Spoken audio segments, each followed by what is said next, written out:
Welcome to this week's edition of the MMA-Analysis podcast. I am your host, Lance Fishel. We had a card last week, and we have a card this week. And that's about the excitement level we have for this week's card. It's not the greatest card, but we're here to talk about last week's card, which was really, really not great. It was not a great card. Good finish, bad card. And this week's card is headlined by Michelle Waterson. So if that just really goes into it, and ladies always bring it. Yeah, Michelle Waterson and Macy Barber is my dream fight. All right, I just want to see those two jabbing at each other. Cool. Both are outside of the little octagon on either side, trying to land their jab. Just distance management is fine. The thing I don't understand when the UFC does things like this. So, like, we're going to watch the fights on Saturday, right? Like, any MMA fan who watches the fights every Saturday is going to watch the fight Saturday. If I'm a casual fan, right, I don't watch very much. Maybe I just tune in for the co-main event in the main event towards the end of the night, Saturday, whatever. If I'm flipping through my guide and I see Waterson, I don't even know the other girl's name. Rodriguez, is that it? Yeah, correct. I see Waterson Rodriguez. I'm probably not going to turn the card on because as a casual fan who hasn't looked at the card, I'm going, if that's the main event, I'm out, right? I understand Jeff Neal and Magny aren't big names, but they're people that casual fans have definitely heard of, that they've definitely seen. They've seen fight in big fights. They've seen them in, on big cards. They were both in main events in their last fight. So don't they understand that they're literally losing viewers? You're going to see, and also you're going to see the co-main event have decent numbers and then drop down completely. Like I don't get why they keep pushing this narrative on their fans that don't want to see it. Magny Neal is like good fight. His name's Neal Magny, Wes. It's not Magny Neal.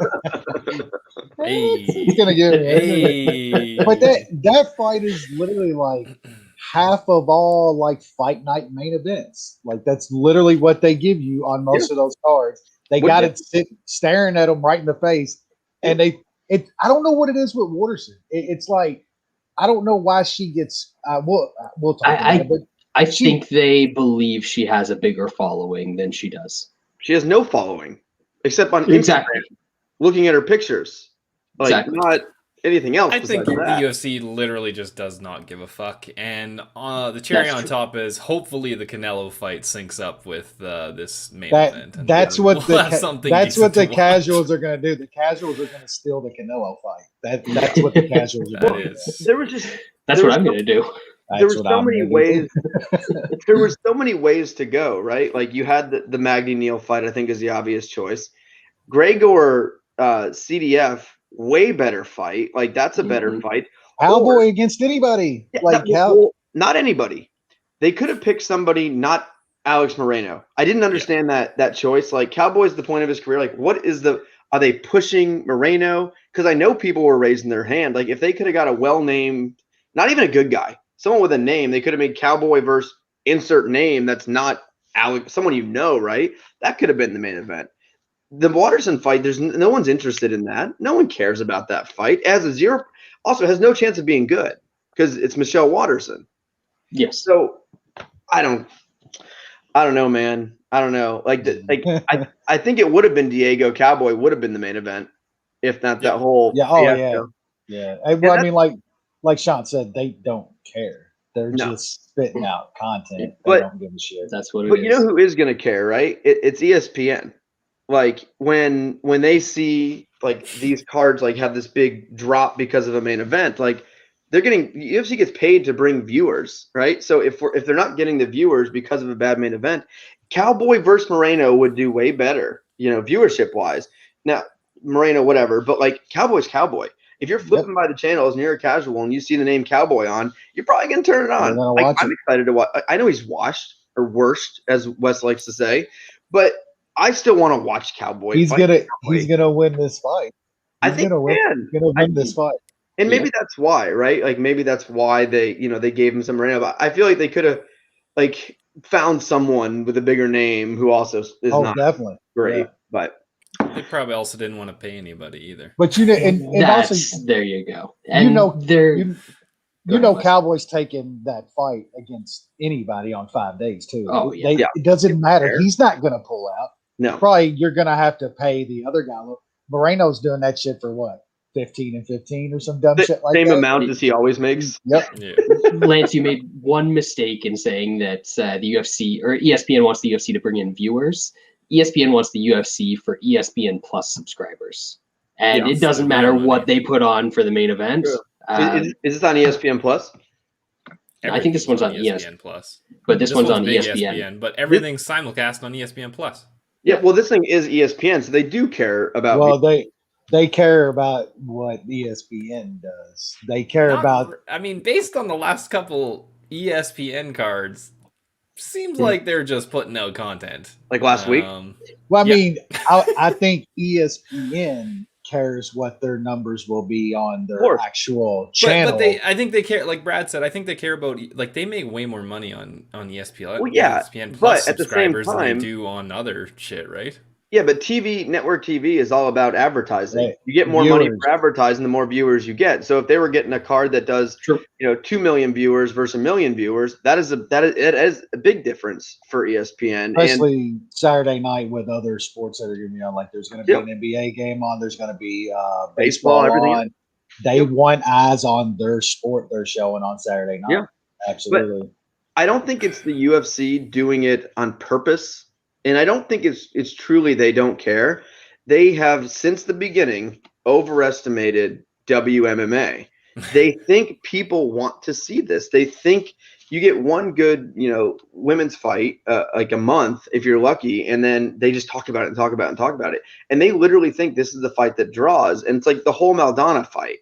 Like, come on, And now this in the Waterson versus Hill was the main event. And then we get this one.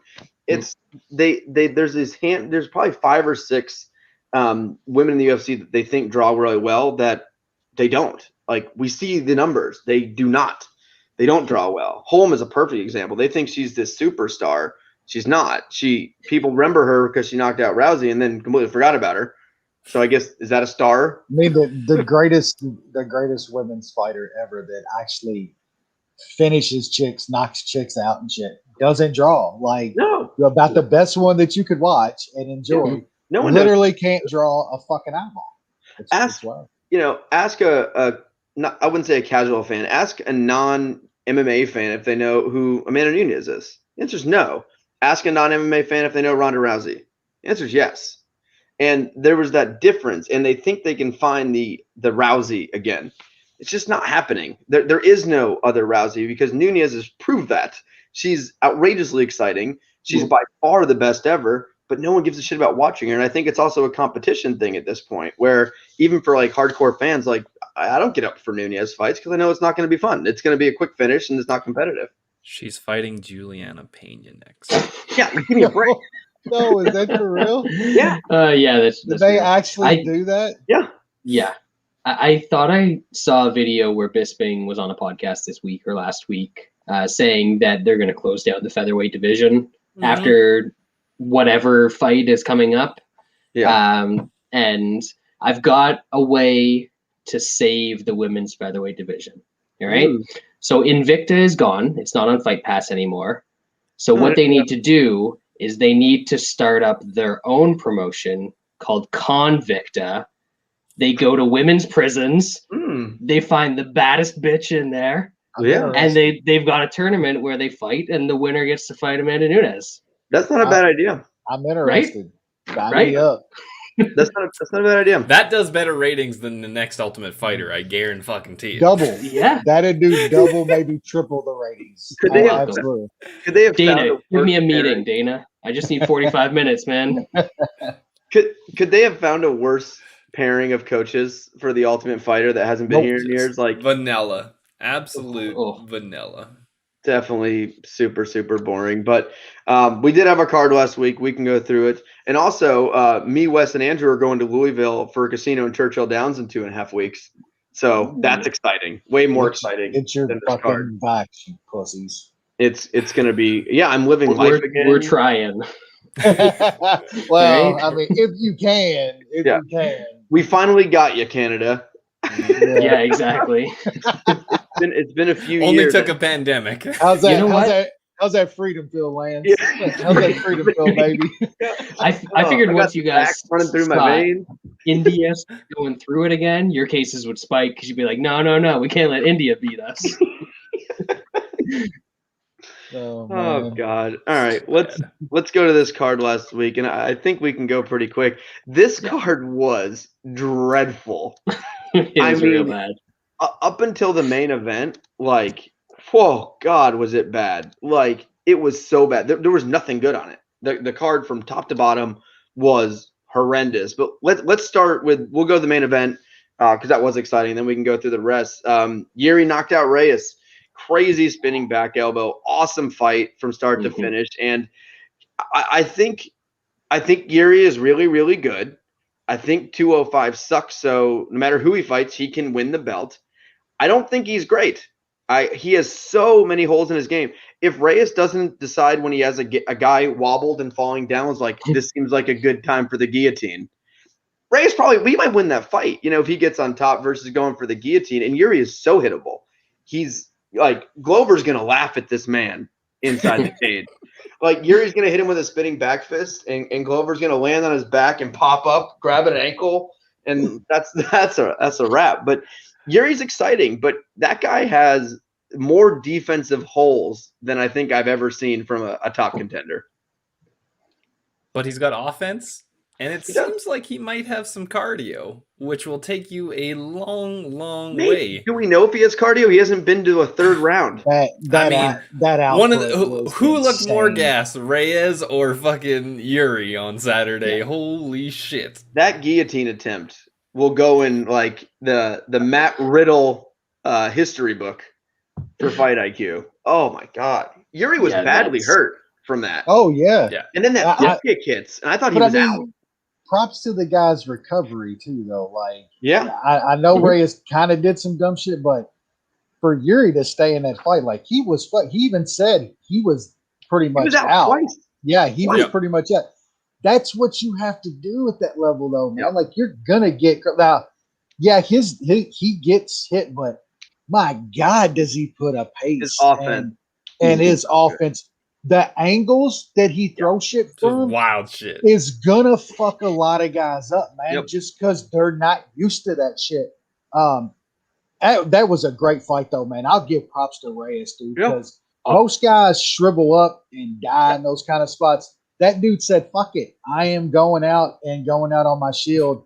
But I like Jiri, man, and you're absolutely right. In that division, if you say that guy couldn't be a champ. Of course, I don't know what to be champ.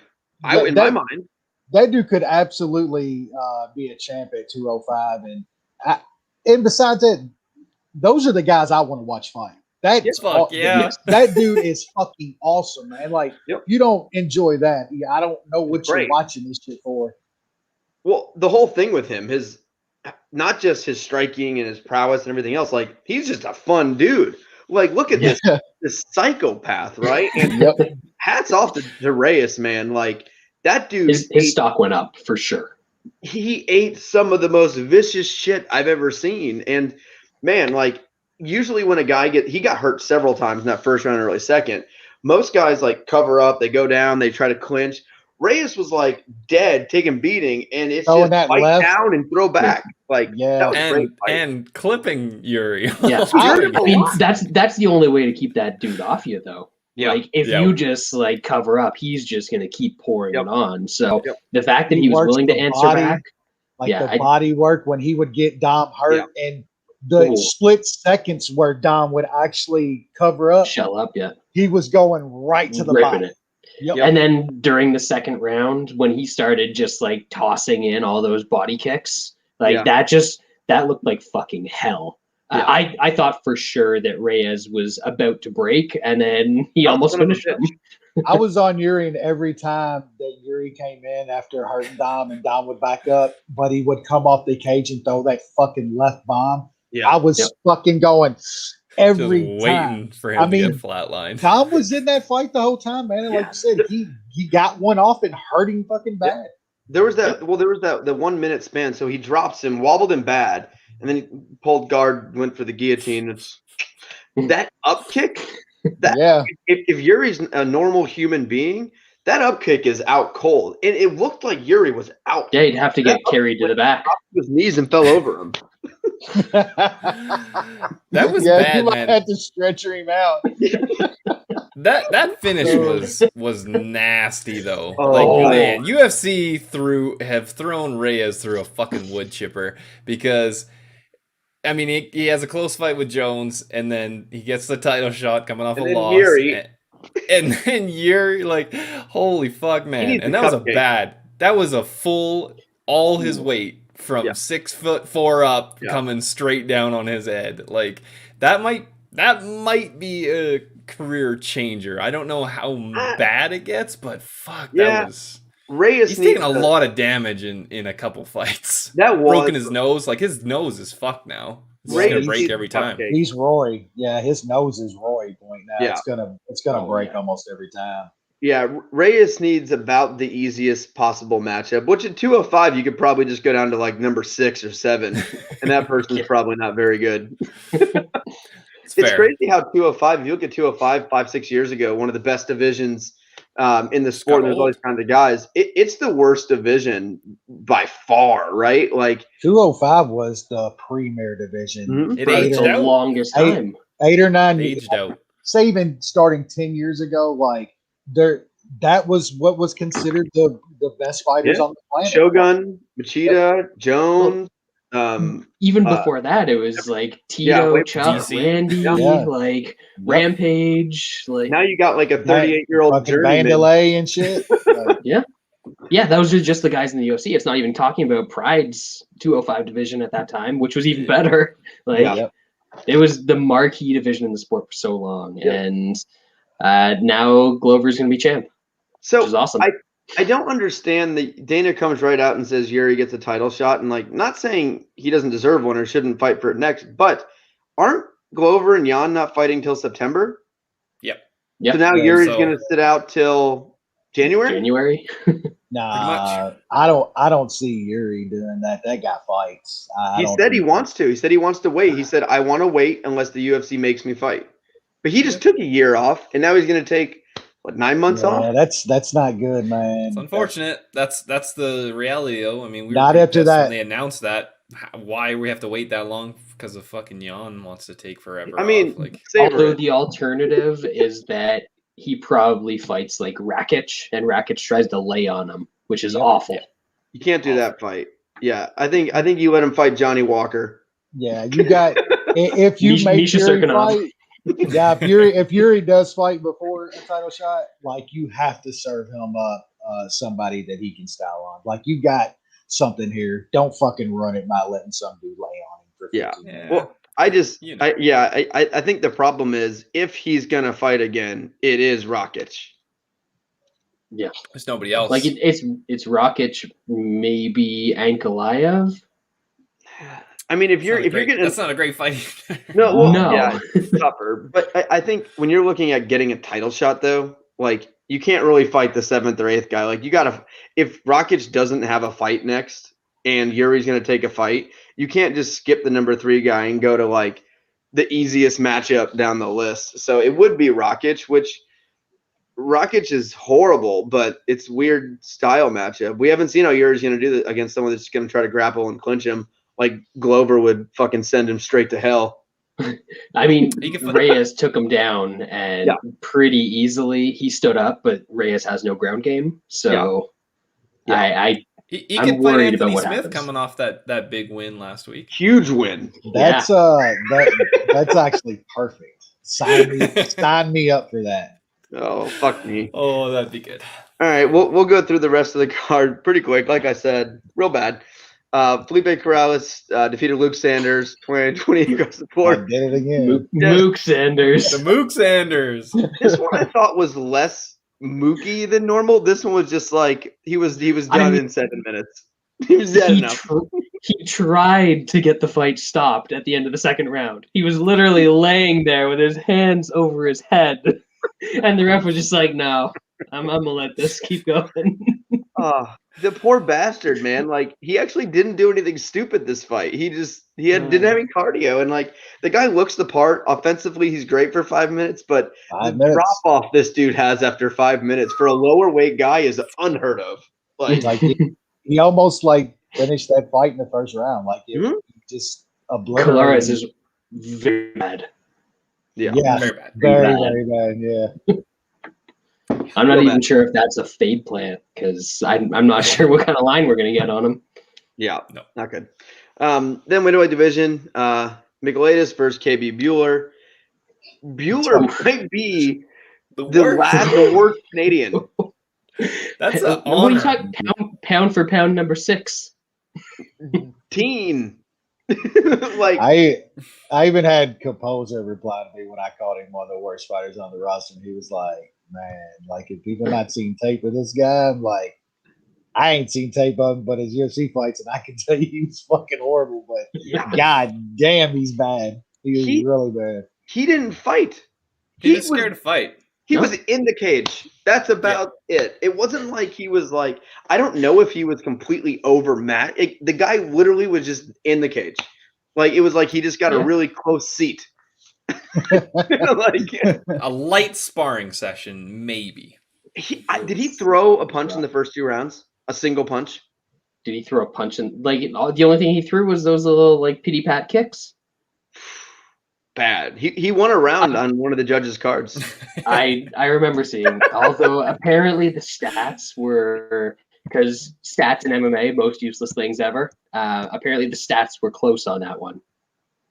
Not joking. It was like 73-70 in strike. Yeah, it was 73-70 for Michailidis in strikes later. But Bueller landed 5 head strikes out of 70 strikes.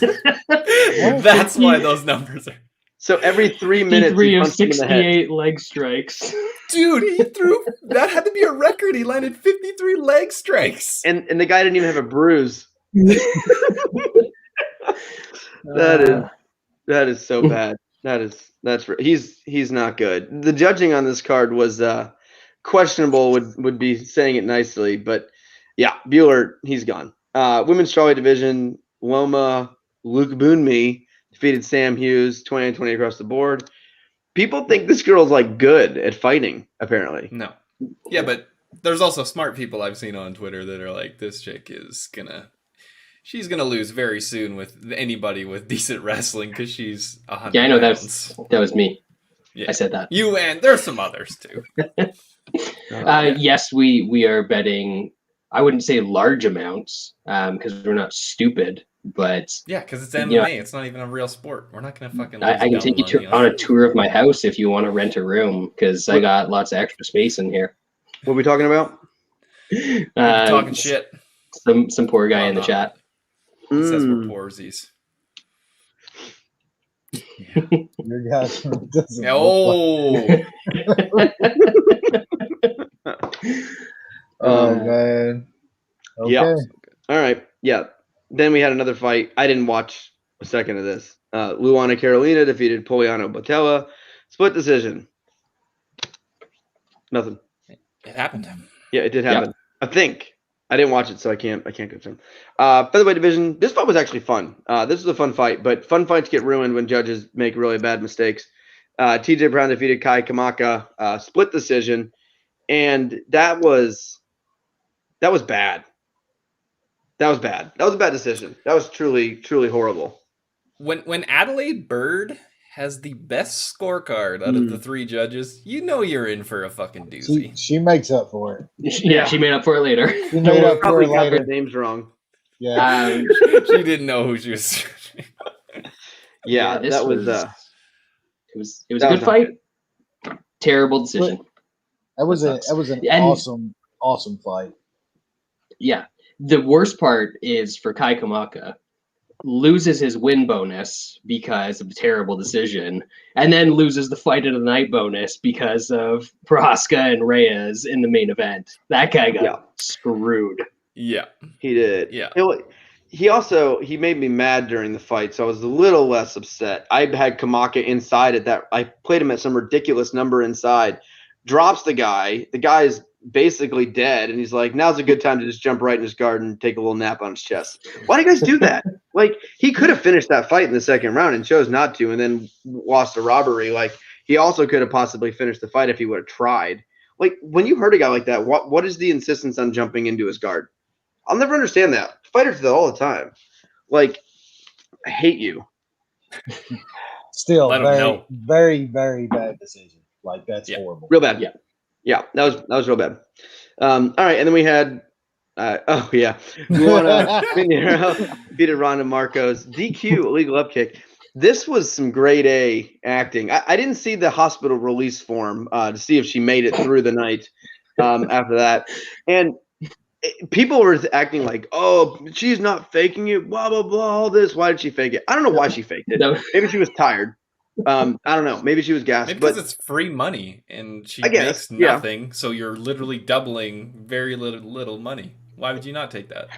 Because you look like an idiot. Well, I mean, there's actually getting kicked in the face and taking, the DQ and literally going, looking at the ref and then he was like, and then acting like faking it so bad. And it's like, I find it funny. Like, I've seen dudes eat death blows. Like, I've seen Rumble Johnson literally murder men, like Glover, and then 5 seconds later, Glover's up there standing up with his arm raised after literally almost being decapitated.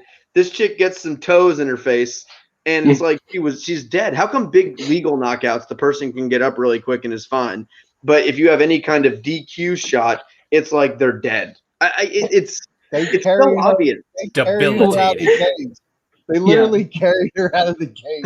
People tried to compare this shot to the knee that Jan landed on Aljo. That was depressing. An upkick that wasn't even like a heel or anything by Ronda Marcos versus one of the cleanest knees this sport has ever seen. Like, if you think Aljo was faking it, like, I don't know how you fake. Then Jan must have been in on it. His head, like, I thought his neck was gonna break when he ate that knee. Like, compared. Yeah, I think Brad made a good point though about the reffing and the situation. Yeah, I'll let him go on about that because it's just ridiculous at this point, man. So 3 times. So this fight only went like 3 minutes, 4 minutes, something like that. So it feels like a lot. It felt much longer than that. But she poked her in the eye once. Okay. Shit happens. She poked her in the eye again, which cuts her eyelid. Doctor comes in. She's like bleeding. Mark Smith's like, oh, you really got to watch the eye pokes. Then he also warns her for continuing to use her hands and try and push away and poke her fingers at Marcos. And still absolutely nothing. And then a kick lands and she does the dead fish soccer celebration and looking Neymar out there. And then it's a deal. I don't know how you can say a thing that happens one time in a scramble is intentional and a thing that happens 3 times when you are in complete control of your body is not intentional. Well, when you damage somebody like that, that should be a point. Like when she cut her eyelid, that should have been a point. Yeah. Straight up. Here's my to me, it's like, do I think she should have lost a point for one eye poke that caused damage? No. Do I think Ronda should have been DQ'd? No. My biggest objection is intentional kick to the face, which that means Ronda purposely and chose to kick her in the face in a weird kind of where she up and down kind of scramble position, right? Versus a man who is grabbing onto the cage. He knows the cage is there. He knows how to use his fingers. It's not like he doesn't have control of his fingers and he's just accidentally doing this. He is purposely reaching out and cheating. He is purposely cheating, intentionally cheating, not making a mistake, not accidentally poking someone, not accidentally kneeing someone who's down, reaches out and cheats, just basically cheats. Why is that not a penalty? That should one cage grab, point every time. It's cheating. A dude does it in a fight later on the card multiple times. Yeah. Stopping takedowns and just gets warning after warning after warning.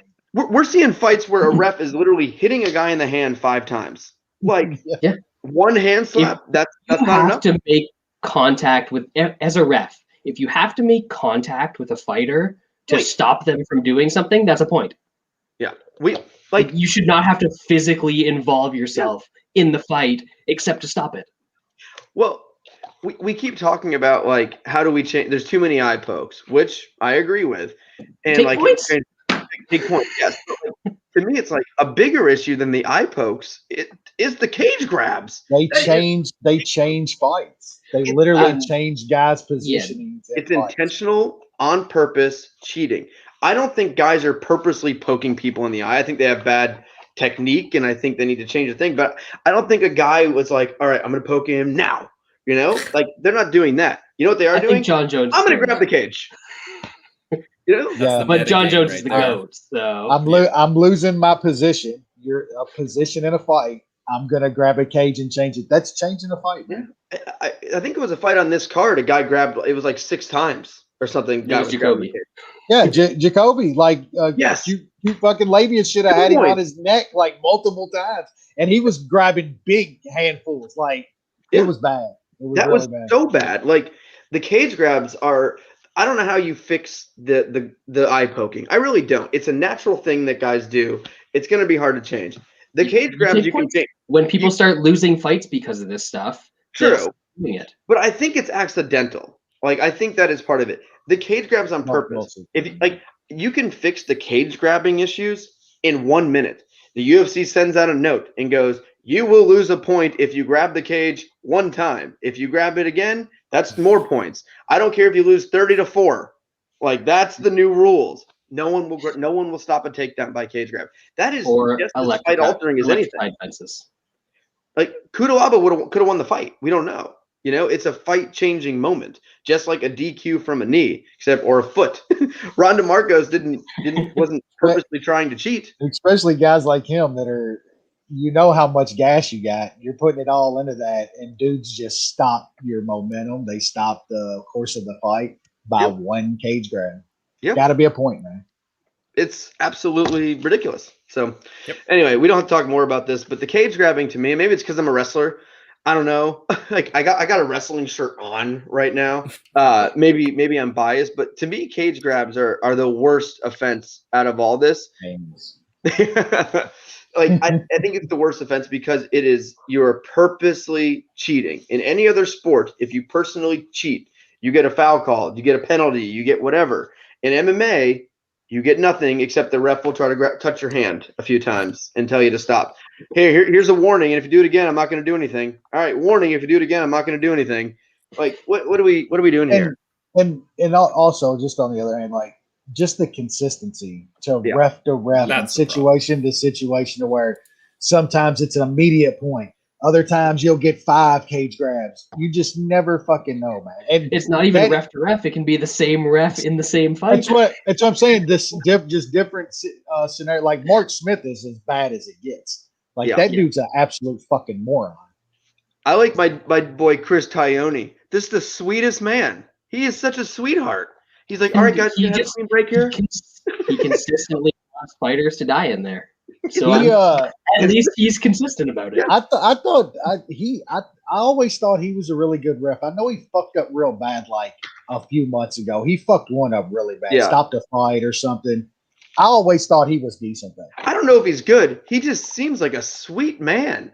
Like how he talks to fighters, he's like, all right, guys, all right, clean break, clean. All right, nice and easy.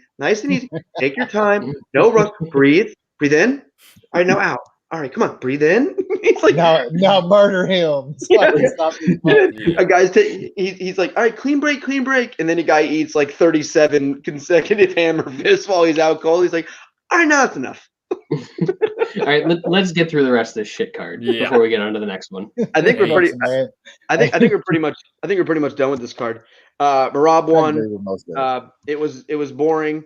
People acted like he was fucking Muhammad Ali in there when he wasn't. His striking looked, I would say, 1% better, which is also not very good. The Georgian snooze machine snoozes again. I thought he wins. I thought the kind of Stamen made him have a better fight than he usually has, like to watch. I thought it was a pretty decent fight to watch. I'm more like, I don't know what to think of Stamen, man. Like, I think that was a bad matchup for him. He looked bad, though. I still think he's kind of good, but is he? I just don't know. So I don't know. Was it a bad matchup for him? Yes. But how the fight played out, if you would have said the fight's going to play out mostly on the feet for 13 or 15 minutes, whatever it is, you probably would have thought Stamen would have won that fight. He got outstruck by an absolutely terrible striker. So I think Merab to me stays the same. I think Stamen goes down a good bit because he got easily outstruck by Merab. Yeah, I think he didn't realize that Merab was allowed to throw punches until like halfway through the second round. None of us knew. None of us knew he could throw punches. We knew he was allowed. True. All right, and then Sean Strickland defeated Jocko. Good performance, safe performance, I would say, but he won. Strickland's good, man. He's real good. Yep. Strickland. Jocko made it kind of bad. Yep. That's what Jocko does. I think Strickland's really good, man. Like the improvement that guy's made over the past few years, and me and Maddie was kind of talking about it. Like his hands are very, very good. Very good. His boxing is it's very underrated, man. You don't hear a lot of people talk about Strickland's boxing. It's very fucking good, man. Well, I like how he's forward. This guy is forward. He just goes and man, clean and crisp too, man. Yep. Everything's clean and crisp. It's very good. He ate some okay shots in that fight. Like he ate the one, I think it was a spinning back fist or back elbow something, and it was like a fly hit him. Like that guy's got some shit on him. Like he had some. We've seen him. It's not that like I would expect him to get knocked out from that, but it was like he didn't even get touched on some decent shots throughout that fight. Like his forward progression, his footwork, his hands. He looked good, and he's not easy to hit either. He actually, unlike most MMA fighters who like to jump around and think that means footwork, he takes like little small steps, and his feet are always under him, and that's why he doesn't really get hurt by stuff, and that's why he's always able to throw in combination. And cutting off the cage too is excellent. He did. Not in that fight. It wasn't. Yeah, that fight it was chasing, but normally he does a better job. I mean, he cut Jocko off a lot in that fight. Jocko was backing up so much, man. Yeah. He's gonna do a little chasing for sure. Jocko didn't want none. Yeah. And then light heavyweight division, Kudalaba draws Dustin Jacoby. I was okay with the draw. I think I scored it.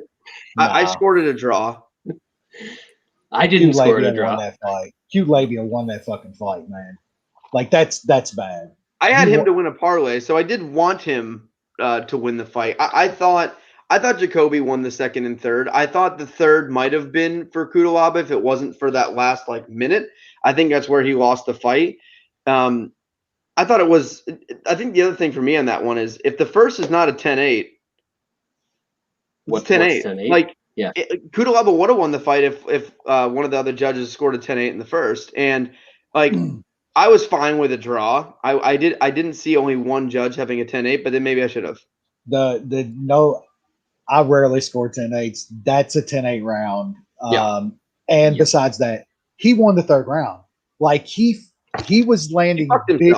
He was landing big shit in the third round on Jacoby. Like that, the third round is when he did the damage on Jacoby's fucking face. Like he was landing big shit.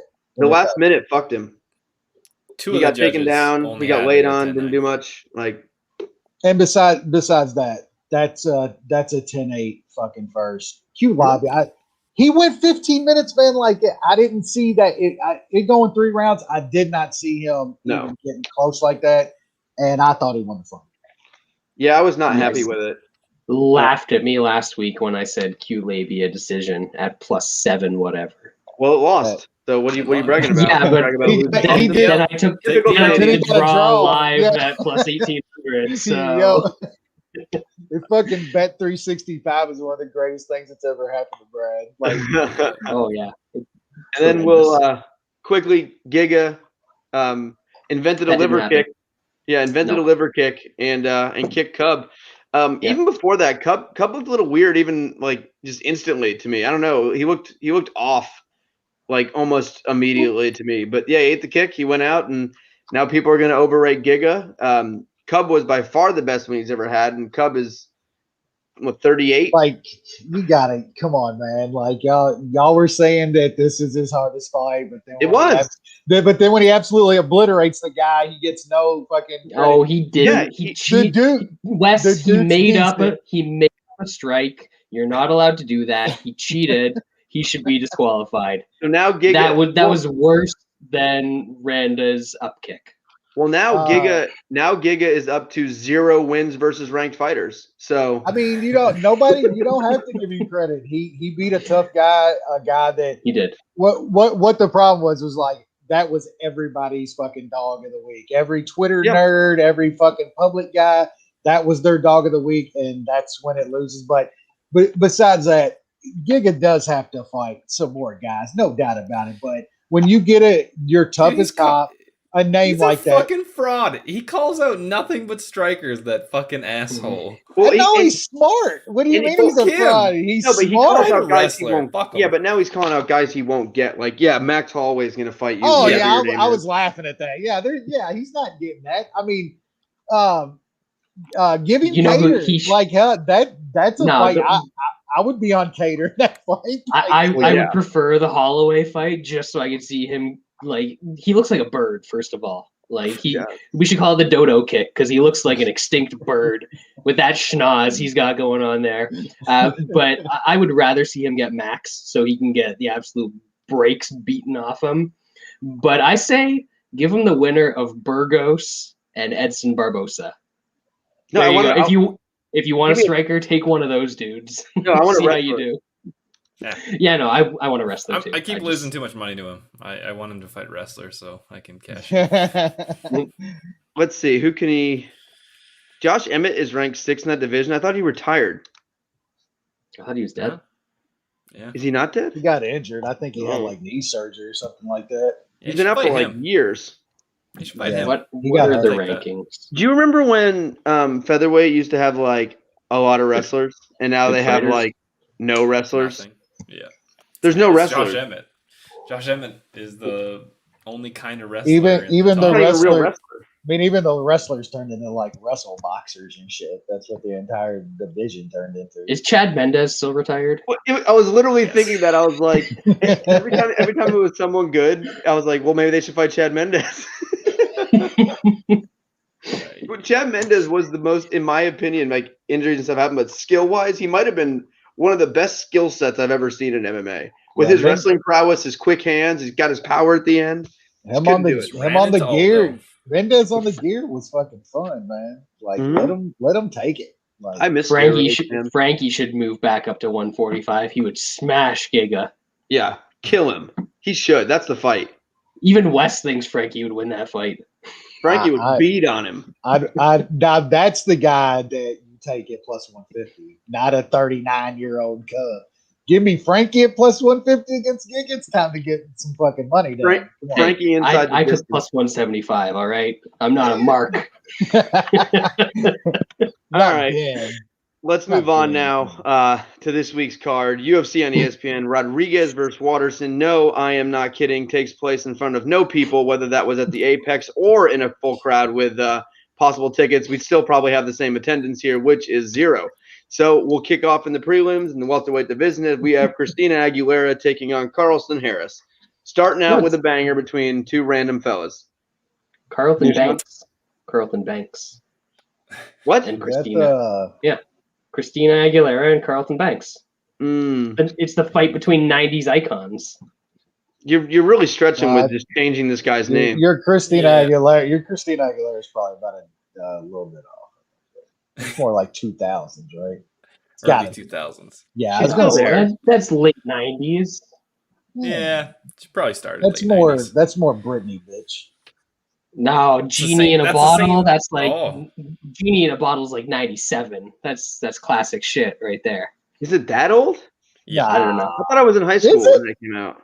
That's not 97. There's no way. That's got to be early 2000s. Yeah, that's got to be early 2000s. I'll look it up. Nushan, you break down. 99. Genie in a Bottle was 99. There we go. That makes sense. That was my freshman year of high school. That makes sense. I got nothing here. I don't know who this Carlston Lindsay Harris guy is. He's beat a bunch of guys with some shitty records in Shudo. I have no idea. I'll pick Christina Aguilera to dirty it up. Wes? Yeah, I'm kind of the same as Sean here. I wish I knew a little more about this guy.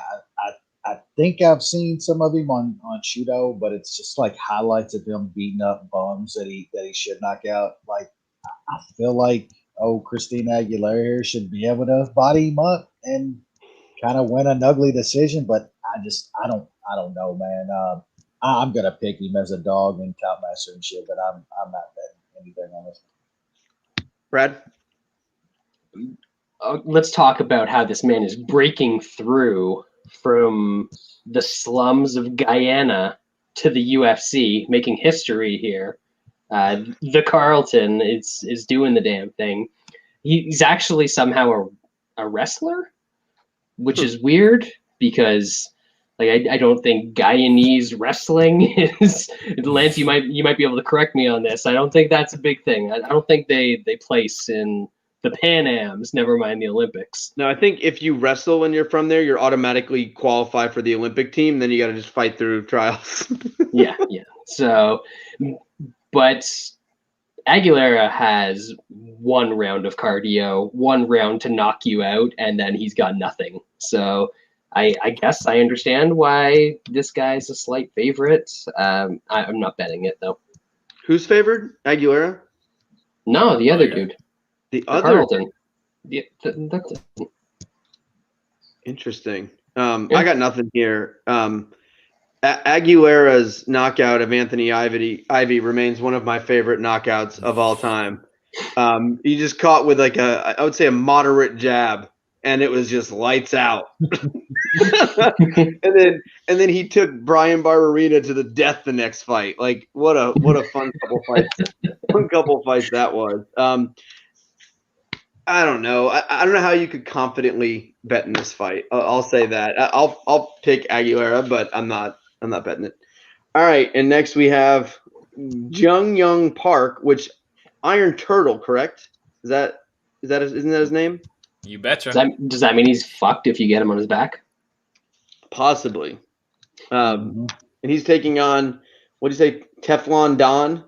He's the Teflon Don, baby. Yeah. Here's John. I don't really know. I think this is a fairly close fight. It's kind of hard to judge these guys. The Teflon Don, I mean, he was able to knock out Thick Willie, which is harder than it looks. You might be able to wrestle Thick Willie to exhaustion, but it's a little tough to finish him off. Park has a decent win against Marc-Andre Barrio, but he's so fucking bad. And then he gets an easy win against John Phillips. I'll take the bigger hog in this one. It didn't work out last time in this kind of matchup. I think heads is going to come up this time, and he's going to get stamped. Wes? Yeah, I'm kind of leaning that way too. I think in Teflon's last fight, I mean, he was putting the smoke all over Pickett. I don't know how he ended up getting out of there at some points. Yeah, I just think the Turtles, I guess the Barrio win's kind of okay. But that Phillips win, come on, man. Phillips big win. First guys on there. Yeah, I do think on the feet that the Teflon Don's better. And I think he could end up on top here a little bit and dropping some ground and pound. So I'm gonna watch the line a little bit. Like I hate to lay some juice. I do think it's kind of close, but I'm gonna be on the Teflon Don in this fight. Brad?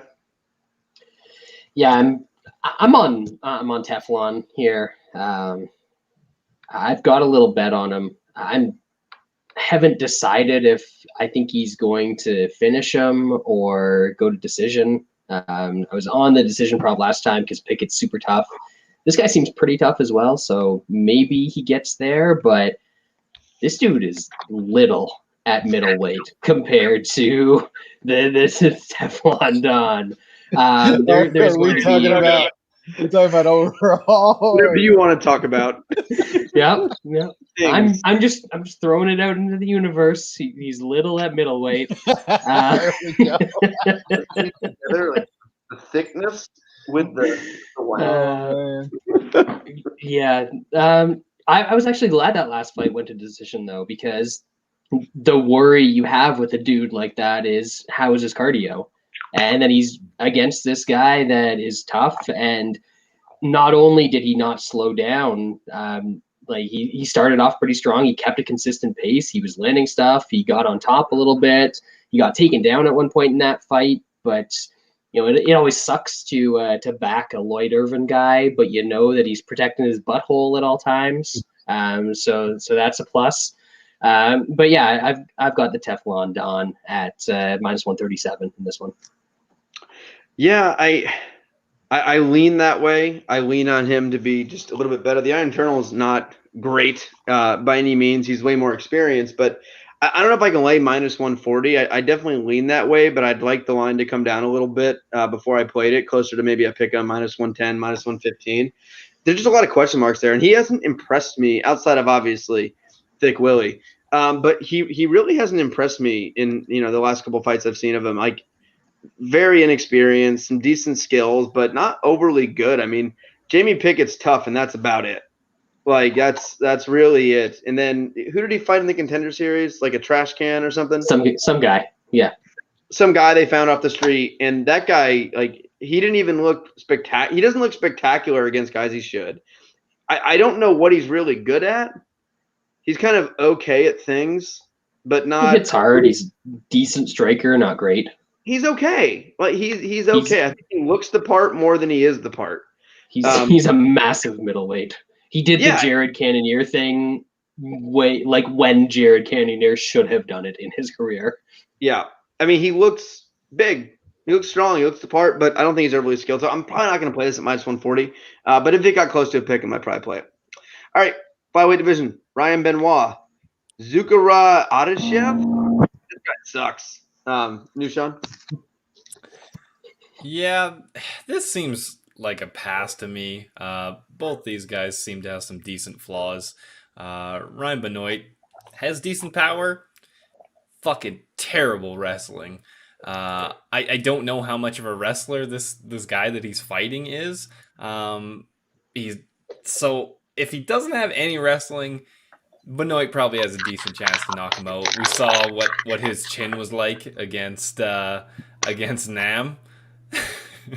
This? I'm thinking. Very protected. What does that even mean? Is that an uncut one? Yeah. I'll pick Ryan Benoit to knock this guy out, but it is very concerning, that takedown defense, even with guys that don't really wrestle. Wes? Yeah, I think this probably stays on the feet, and Benoit does get him out of there at some point. But man, I can't trust this kid, especially laying some juice. So it's just a complete pass for me. I will pick him to win that. Brad? Yeah, same thing here. I don't think that Chris Benoit's son really has to worry about the wrestling in this one. He was able to survive that, so I think he can survive Zaruk on the feet here. And just it feels like I should be excited about this fight because Ryan Benoit fights are usually entertaining. But I don't know, this guy's 3-3 in the UFC for the third time now. Is this some guy's training partner? Why is he in the UFC when he's 3-3? COVID. They all want to fight. Everybody wants to fight. There you go. Why would you not want to fight? I mean, 3-3 is pretty good record. He almost beat a guy with a Wikipedia page, but he didn't. No wins over Wikipedia pages. Who? I like Benoit here. I don't know if it's enough to bet him unless it moves a little bit. He finds ways to lose, and it's usually with his wrestling or doing something stupid. But the guy's got some clean hands. Like, he has some fast hands. His boxing is pretty good. Like, he's one of those guys that sometimes you watch him and you're like, damn, this guy could make some noise in the top 10 because his hands and his power for flyweight are phenomenal. And he gets taken down. His holes are big, and I think he can exploit guys who can't take him down. And you see that power, and you see the hand speed. And then if a guy can wrestle, he doesn't. I think he keeps us in the feet, and I think he wins. And he probably styles on this guy more often than not. Probably cleans him up with his faster hands and his striking advantage. But it's hard to kind of lay minus 150 on a guy that is gonna have to defend takedowns that he might not be able to. So it's gonna be an ultimate pass for me on this one. The prelims starting off not good. I don't know when I'll. Oh yeah, it's tough. What are you talking about? Ryan Benoit beat the headliner on Bellator's card this week. Knocked him out cold. He did. I was in Vegas for that. Wes, you might have been there. I was in Vegas when that fight happened. I was watching at that real shithole in the Planet Hollywood where you pay like $50, then you just get hammered and get the pay-per-view. It's a really horrible place. Oh yeah, it's the bull riding bar, right? The Cowboy, whatever. That place is okay. Before they offered the other one's bad. It's like Pinks, or no, not Pinks. Blondies. It's called Blondie. It's in like the little Miracle Mile. It is a real shithole. I mean, it's $40 and it's all you can drink.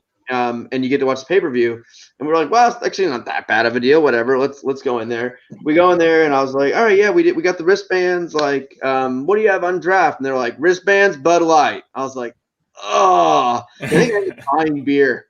They're drinking the Bud Light. I was like, do I pay $5 for a beer? Do I drink Bud Light? So not good. Anyway, moving on. Featherweight division, Ludwig Klein versus Michael Trizano. Yep. New Sean. Yeah. I thought Klein looked good last time out. I think people kind of hyped up Shane Young just because he trains at City Kickboxing. He's not that good. And as we've seen against Stoma Morales, he really just I think he's just a hanger on there. He gets way too much credit for training at a good gym.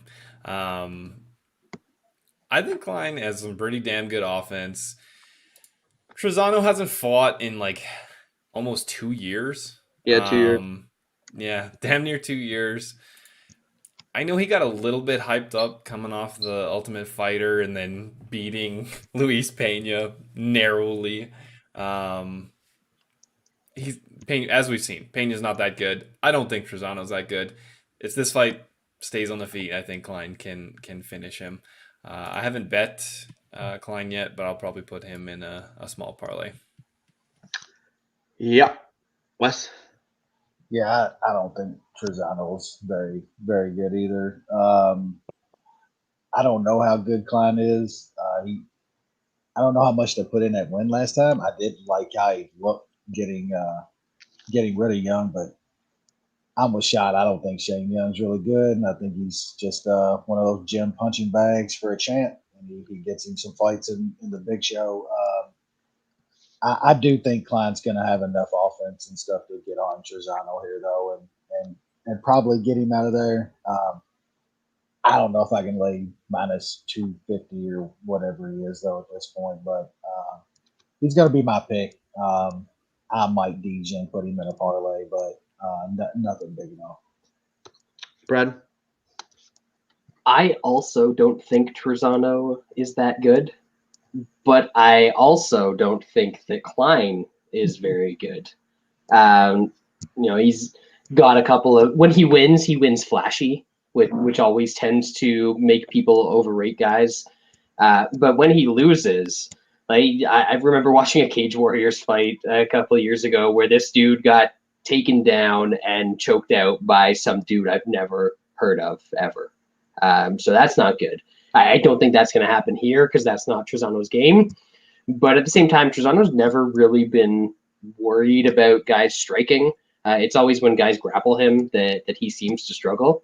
So I think this is going to be a competitive kickboxing match. I'm not necessarily betting Trizano yet, and the line keeps trending towards Klein, so maybe I will by the end of the week. But I don't think Klein is safe here. I think that Trizano is going to be the bigger dude. if he does decide to grapple a little bit, I think that could be bad for Klein. And honestly, Klein just has way too much fucking punctuation in his name. There's too many like apostrophes and symbols and shit. I don't like it. I don't trust it. It's a lot of work reading his name. Right? Yeah, it's a little too much. I like Klein here. I haven't made any bets yet. He might be a parlay piece. I'm still kind of figuring that piece out. Trizano's not very good. He wasn't very good before. He had split decisions versus a couple shit guys, and then he gets demolished against Grant Dawson, and then he takes 2 years off. He's not really coming into this thing with a lot of confidence. And Klein does have freakish good power, and I think when you're looking at a guy who hasn't fought in 2 years, going against a guy with big power, that could end early for him. Like he hasn't been to fight in a while, so facing a dangerous guy like this who gets most of his finishes early, comes out really fast first round. The rust take a little bit to come off and getting used to being in the cage again and being in these fights. So a guy who comes out like a bat out of hell is probably not the best opponent for a 2-year layoff. So I like Klein to come out of the gates pretty hot and put a finish on him. But we'll see. The line's gotten up there to suggest that does happen. So we'll see if I want to put that in a parlay. Next up, middleweight division, Phil Hawes, which I think we have to revoke the nickname. The artist formerly known as Hawes. Yeah. Now after that last performance, that's closer to an innie than a hog.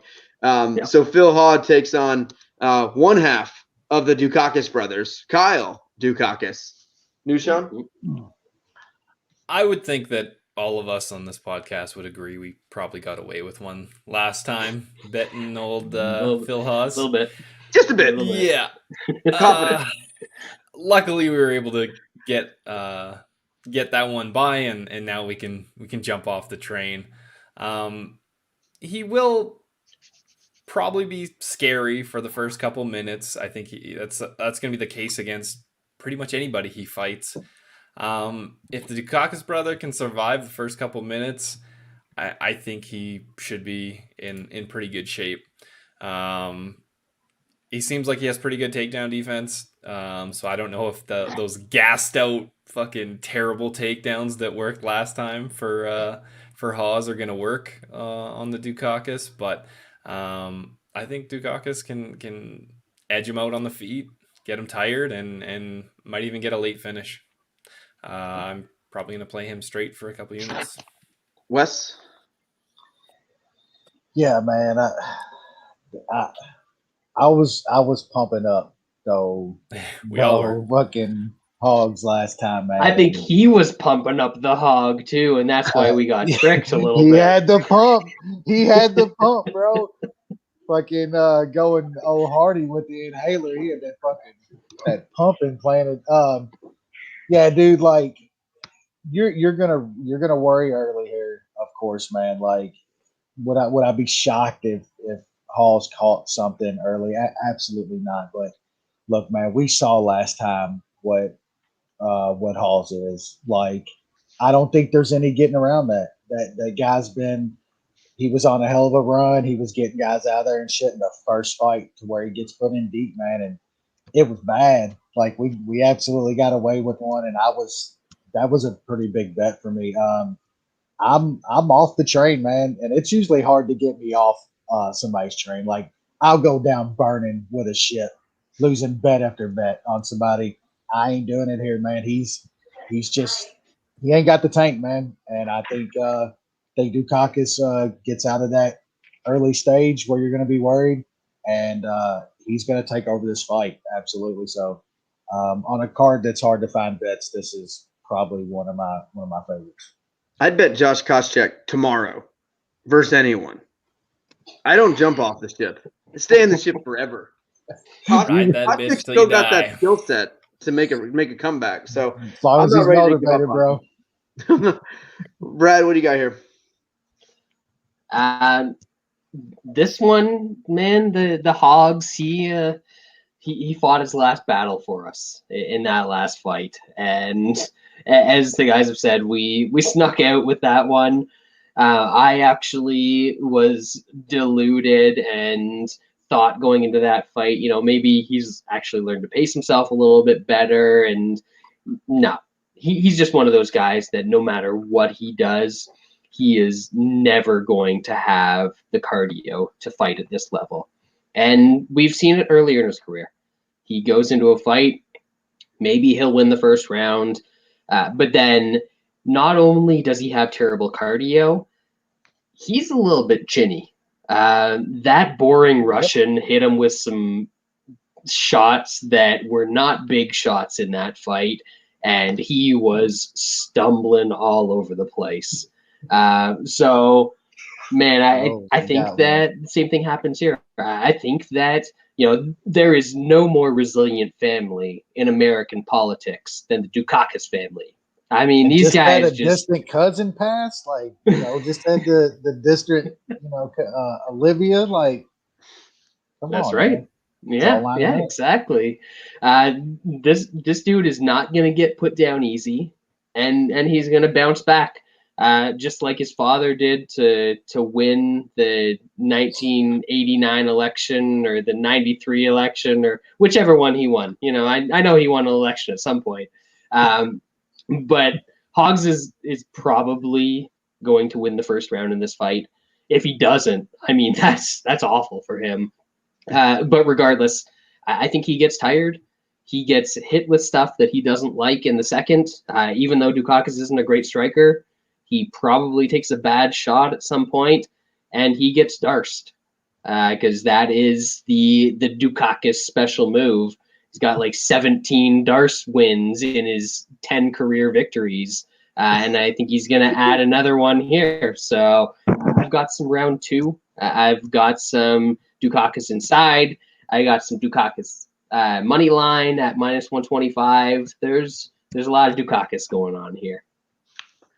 Yeah. I like Kyle Daukaus here too. I think when you have a fight like Hawes had where, yes, he won, but he gassed out so badly. He got hurt in that fight. There's two ways that you can kind of react when that happens to you, when you gas out that badly. And what wasn't the highest paced fight, you can come out and say, fuck it, I got 5 minutes. I'm going to bang. I'm just going to bang and try to get this guy out of here, which to me, I think is the right way to do it. That's what I would vote for if I was Hawes. He's never going to have good cardio. Or what you see is all you think when you get in that cage is pace myself.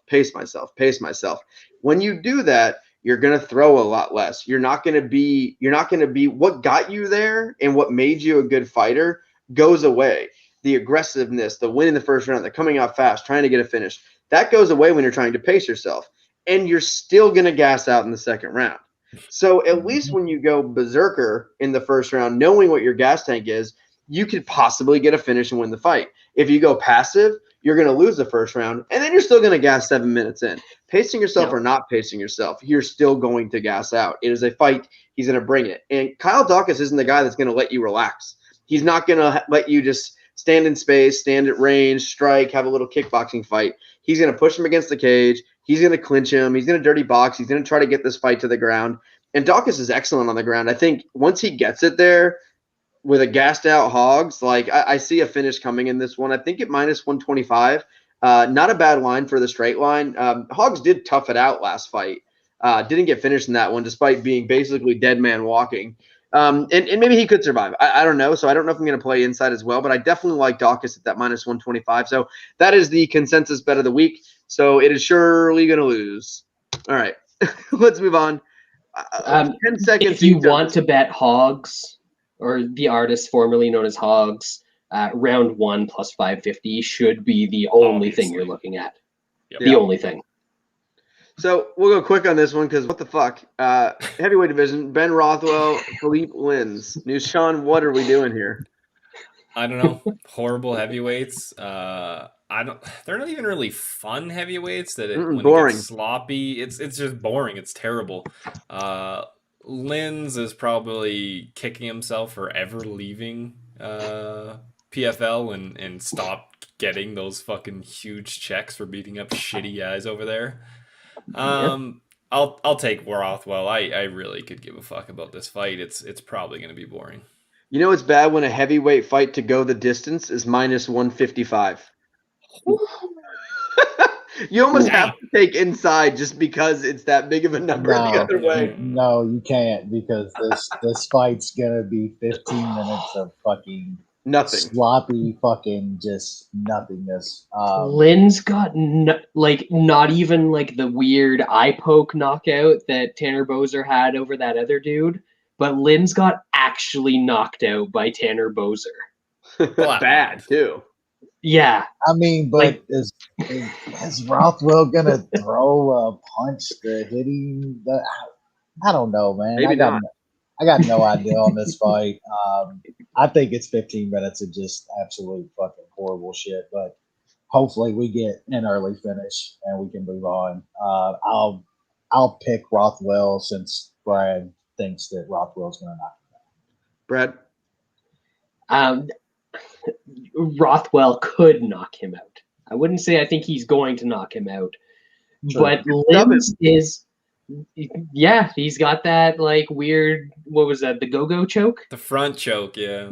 Yeah. He's got that in his arsenal. Rothwell's last win was against a blown-up light heavyweight. Now he's fighting a blown-up light heavyweight, and this blown-up light heavyweight is way worse than the last blown-up light heavyweight that he fought. So, like. Shoot me now. He's talking himself into Rothwell. I'm probably going to bet Ben Rothwell in this one. You know, he lost against an actual decent heavyweight last time out, and Lynn's gets knocked out by a lot of dudes, and they don't have to be good. The only guy that hasn't knocked him out is Andrei Arlovski, who he hasn't knocked anybody out since the Stone Age, so that doesn't matter. But I think Rothwell just leans on this dude for most of this fight and probably wins a decision. If he lands something by accident, he might finish him. Gets a takedown and might get that choke on him. But man, I think Ben Rothwell wins this fight, and I'm getting even money on him. I might have to. I haven't yet, but I might have to. I'm kind of talking myself into the doesn't go at plus 125. Rothwell I thought it was plus 155. No, it was minus 155 for the goes. Yeah. For goes. Gotcha. Yeah, and Rothwell has 38 wins in his career, 4 by decision. And he's fighting a guy that really enjoys not going to decision. Yeah. Yeah. I don't know. I mean, Rothwell could get knocked out. Maybe possible. Rothwell could knock him out. Rothwell could win by sub if he gets on top. I don't see Lynn's knocking Rothwell out, honestly. Rothwell's old as fuck now. You never know when a guy just decides to get hit once and just kind of quit. You don't know. It can always happen. Rothwell has always had a good chin. He took quite a bit in his last fight, didn't he? Like late in that fight, like he was getting by Marcin Tybura. Yeah, I mean he was taking some shots in that fight. Yeah, and you know what? Lynn's just needs to go back to PFL. Because if you were watching that shit last week, those Brazilian dudes on them yams, oh my goodness. He left PFL. He doesn't have his mountain yams anymore, and he sucks as much as we thought he sucked. I really enjoyed PFL last week. That was just phenomenal parlaying. Yeah.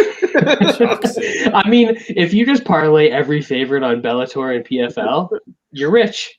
I hit I bet Rory, Mutanch, and Shoeface. Yeah, I had Shoeface and Mutanch. The UFC chalk special. Yeah. It was funny, and they all won in like 3 minutes. They were all. I just did the Shoeface inside. That was Yep, I got some of that too. Yeah, I mean those Brazilians that left the UFC are literally. Did you see Mutanch? They're pissing acid. They're like their piss is like that dude fought it. Yeah, Mutanch is on the Rumble diet because that dude used to fight at 170. Yeah, he moved up to 185 and literally looked fucking. No, he's at 205 now in PFL. Oh, is it? Yeah, that's right. Yeah. Oh man, insane, funny. It was great. That's like that shit. That was a fun show. Give me roided up Brazilians smashing on people. That's great. And 5 seconds we'll go in, but like I'm actually pumped that Rumble's not fighting it well because what's been better than Rumble versus a bum? I mean, is there anything better in sports? Maybe it's Mutange now down in BFL. I hope Luana Pinheiro's coach is in the corner to carry this dude back to the locker room. Women's strawweight division: Amanda Ribas versus Angela Hill. I have nothing to say on this. Angela Hill fights. Pass. Gonna use this opportunity to go get a beer. All right, we'll be on the next fight when you get back. You, Sean? I hope so. Yeah, I don't have much here. This seems like a stay away fight. Ribas has decent grappling. The gas tank is kind of a question mark, I guess, based on the last time. She absolutely blanketed Rodriguez, and then all of a sudden she looked gassed and couldn't get Rodriguez down, and then got absolutely fucking lit up. Hill gets taken down by not very good wrestlers, so I expect Ribas to wrestle and win a decision. If Ribas can't get Hill down, she probably gets lit up on the feet. So I'm steering clear. I'll pick Ribas, but no chance I'm betting it. Wes? Yeah, I think Ribas has a whole lot easier time getting Angela Hill down here than she did against Rodriguez, and it's going to save a lot of gas. I think she just works on the ground and probably gets a decision. Maybe she finishes late, but Angela Hill's really tough. Ribas is going to win this. No way. Yeah, I think Ribas wins more often than not, but that was an eye-opening experience in her last fight. She was absolutely manhandled. And I know Angela Hill's not great, but she's usually going to drag you deep into fights, and she is going to compete. Like, she's going to be on you. She's going to throw a lot. She's not going to hurt you. It's impossible for her. She doesn't know that's part of the sport. Just complaining and stuff like that is really where she shines. But I think she's tough enough, and I don't know if Ribas can get a finish, and who knows. So I'm going to pass this fight and pick Ribas. Brad, do you have anything to add now? Angela Hill by TKO plus 700, because Ribas is, even though Hill doesn't hurt anybody, Ribas is chinny as fuck. And there's people on Twitter that try and defend her because she's pretty. But she is extremely chinny. About as chinny as she is pretty. So yeah, I was doing a good bit of studying before the fight. I'm big in tape study. All right, great fight here. We did it. We made it. Yay. After how many fights? All right, it was through 7 fights. We finally got the first good fight on the card. We did it. And the next fight, we get Lima versus Greene. So it's really a roller coaster right here. Lightweight division: Carlos Diego Ferreira versus Gregor Gillespie. And we'll break this down, but I have my doubts this fight happens. I don't know. There's something that tells me something bad's going to happen, but we'll break that down anyway. You, Sean? Gregor does seem to have the jinx, so you might be right there, Lance. Fights once a year. He's a part-time fighter. He's got the gift, as one might say. The gift of lazy. I think a bunch of us have been CDF fans for a while. I think we've made some decent money on him. For a while, he was pretty underrated. The last fight. Man, it was pretty eye-opening, that last fight. I had bet him against Dariush. I thought his takedown defense would improve since the last time they fought, and it just didn't. He got controlled. And if Gregor fights smart, it should go close to the same way. Obviously, Dariush has better jiu-jitsu than Gillespie, but Gillespie should have pretty good top control. I just don't see CDF stuffing takedowns from Gregor. I just think it's going to be bad news. It's going to be a wrestle fest, and CDF is tough. I know Gregor gets a ton of finishes, but CDF is tough. I think he can kind of hold his own on the ground and not get take too much damage from Gregor. But I like Gregor here. I'm gonna put him in a small parlay. Wes? Yeah, I don't have too much to add to that. I will say, yeah, CDF, long time, man, just very underrated and made a ton of money on that dude. I just think he's getting a little old at this point for this division. Getting down at these weight classes, man, when you get up 36, 37. And then we saw Dariush. Just the easy takedowns, man. Gregor's gonna get takedowns here. CDF is not pulling off some Kevin Lee type one kick, one punch knockout on Gregor. That's just not gonna happen.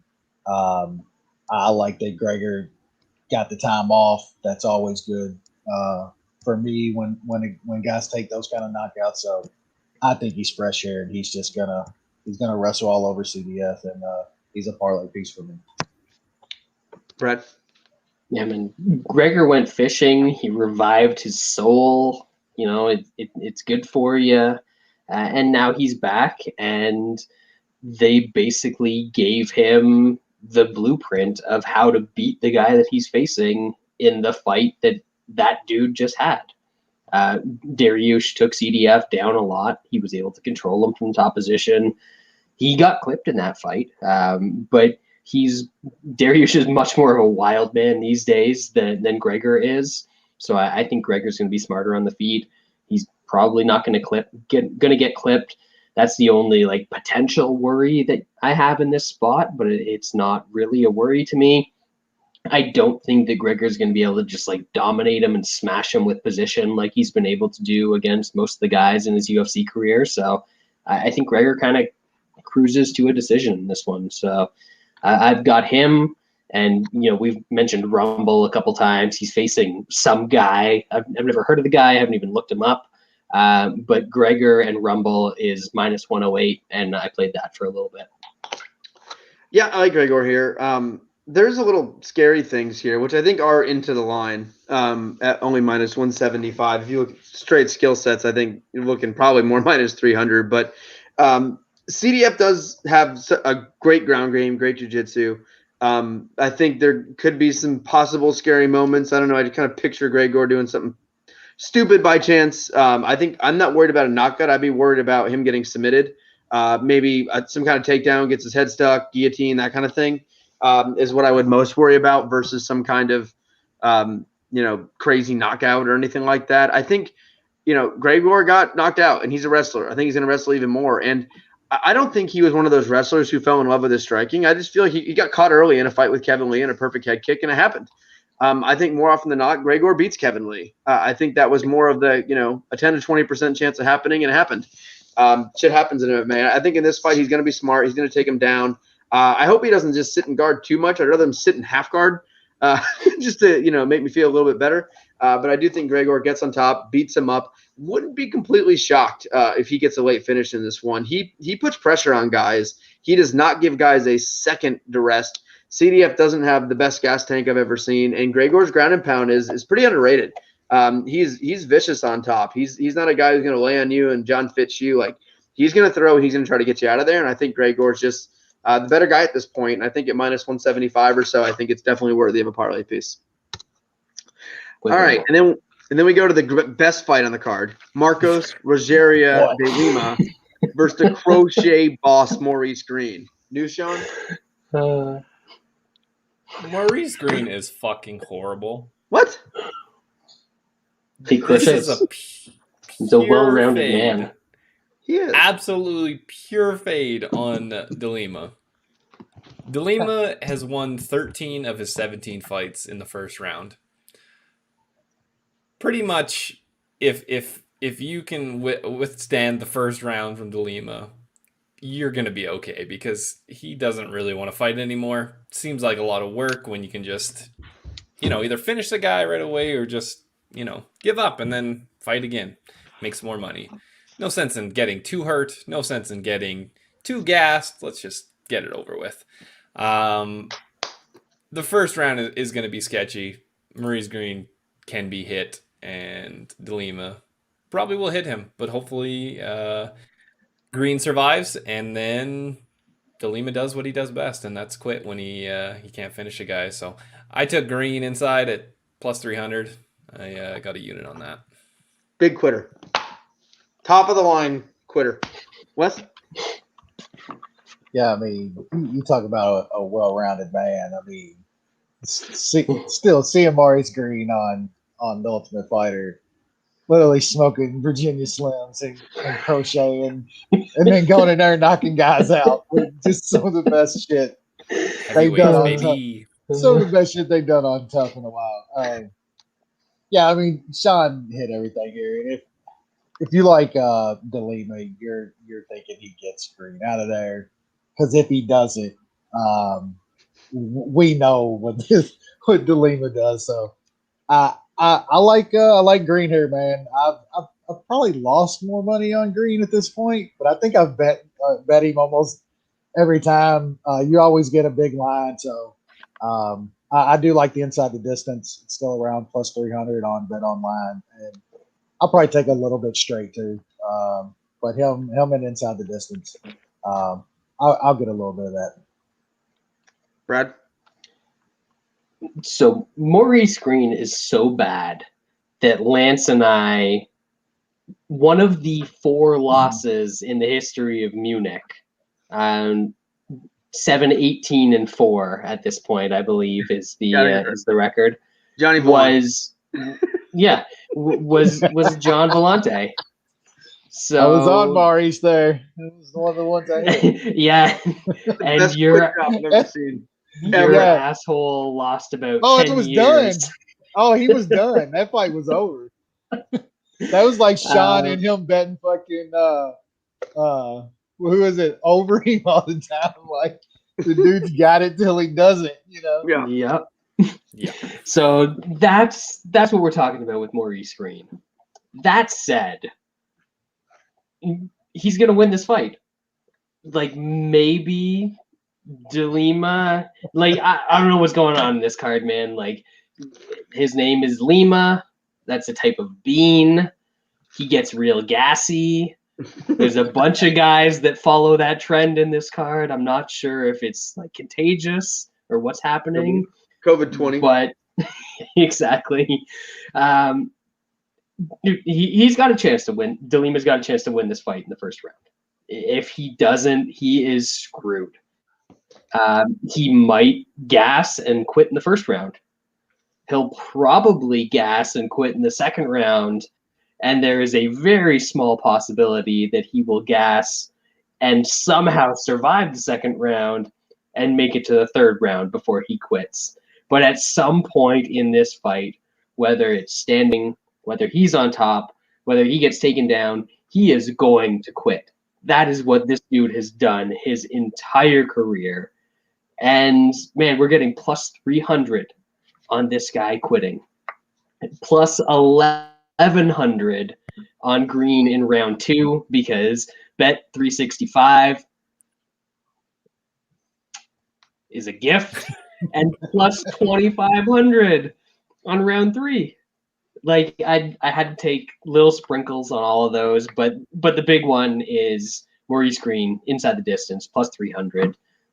Money line as well for some reason because I'm dumb and the money line here is inside the distance. But Maurice Greene, I never thought in my life I'd be betting this guy, and somehow. And here we are. Everybody wants to fight. Yeah, I think this is like literally the only guy in the UFC that I could pick Maurice Greene in a bet. And I think the best part about De Lima is no one quits more obvious than him. And it's not even just gassing. It's like as soon as he feels like he's going to lose, that's it. Like he quit without gassing. It's just like he gets hit with a jab and he's like, whoa, that was clean. Just kind of tips over and like he just so blatantly quits. And Green's a tough-ish guy. Like he's not skilled, very little skill. I remember when you look up his like Wikipedia and it's going through his stuff, it's like kickboxing. He was in Glory where he amassed a 1-3 record. Like he's not good at really anything, but his sub game is okay when he gets on top. And De Lima is, if he doesn't get a finish in the first 3 minutes, is going to gas and then he's going to quit.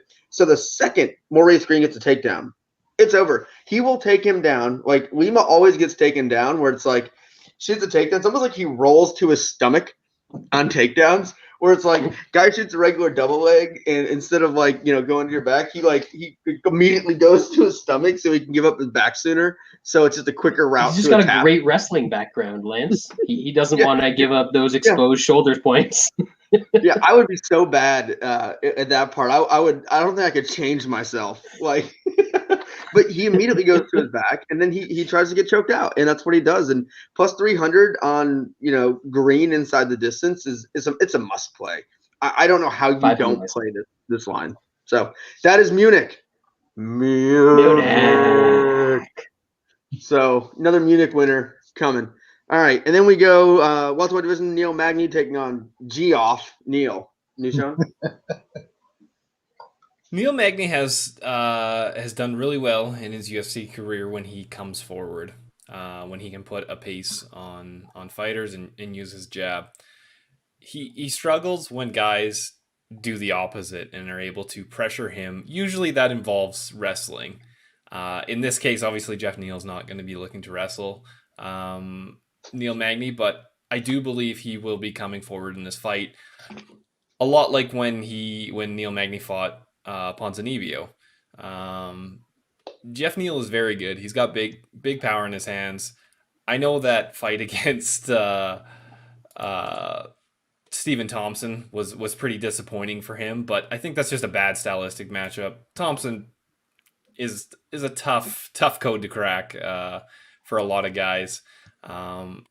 I like Geoff Neal here.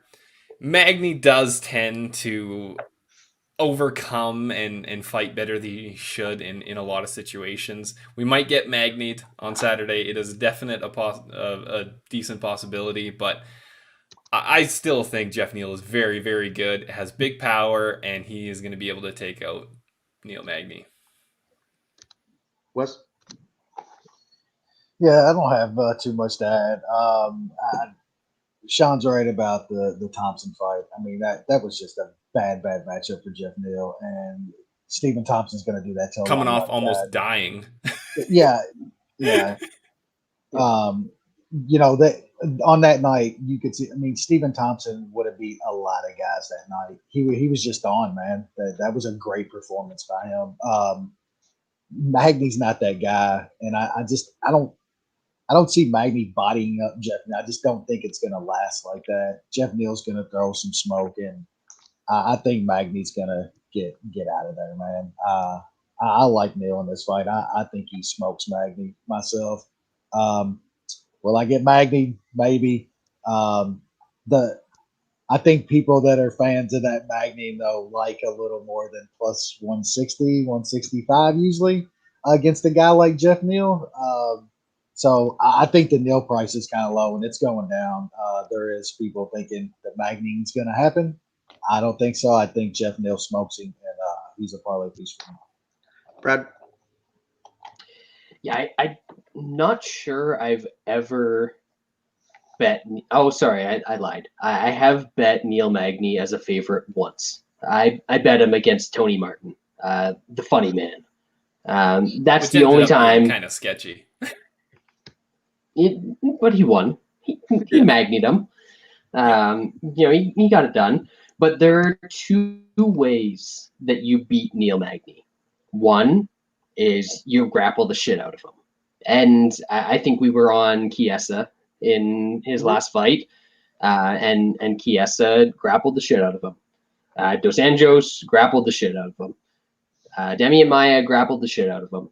The other way to beat Neal Magny is he's got these little ass chicken legs, and you can bust up those chicken legs, and then once he can't move anymore, you knock him out.